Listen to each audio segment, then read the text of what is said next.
sejak dulu terus berulang. Kekalahan demi kekalahan yang kita alami. Semua karena pengkhianatan orang kita sendiri. Allah.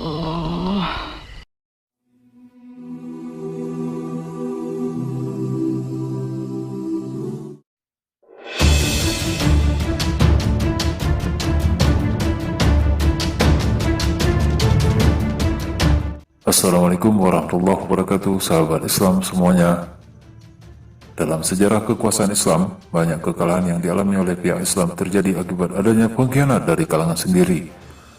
Lihatlah bagaimana dinasti Abbasiyah di Baghdad runtuh akibat pengkhianatan yang dilakukan oleh Perdana Menterinya sendiri, Muayyaduddin Ibnu Al-Kami, yang bersekongkol dengan Hulagu Khan dari kerajaan Mongol.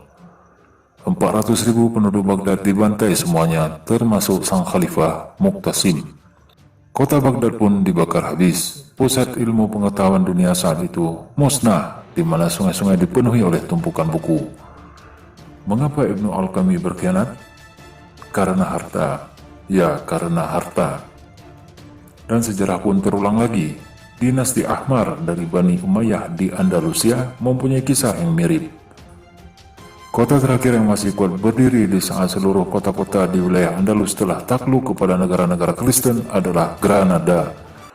Namun akhirnya Granada pun menyerah dan sejarah terulang kembali.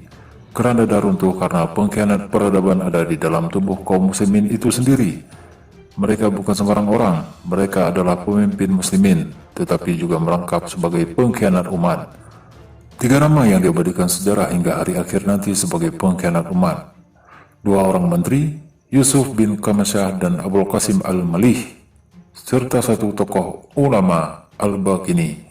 Mereka menyerahkan negerinya kepada bangsa kafir demi harta. Di Indonesia, pengkhianatan juga terjadi dalam sejarah perjuangan bangsa.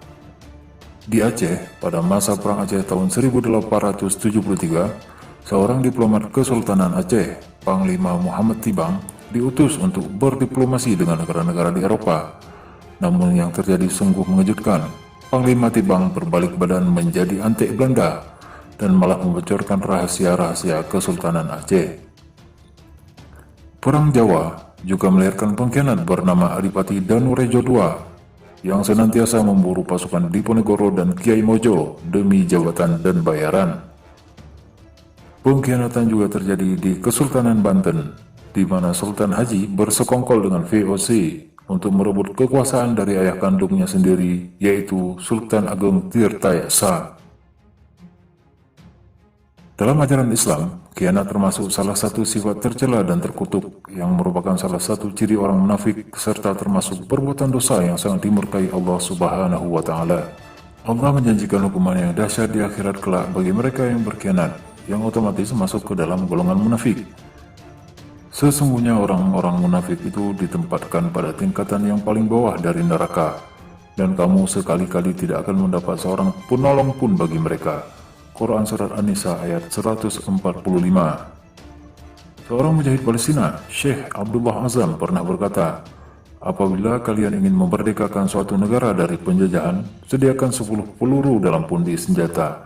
9 diantaranya arahkan kepada pengkhianat. Cukup 1 saja tembakkan kepada musuh. Kalau bukan karena pengkhianat dari dalam, tidak akan ada musuh dari luar yang berani menyerang kita. Sungguh begitu dahsyat dampak yang diberikan oleh seorang pengkhianat, khususnya pengkhianat bangsa. Mereka tidak hanya sekedar merugikan, tapi malahan bisa menjual bangsa kepada pihak lain demi mendapat sedikit kesenangan dunia. Wallahu a'lam bishawab.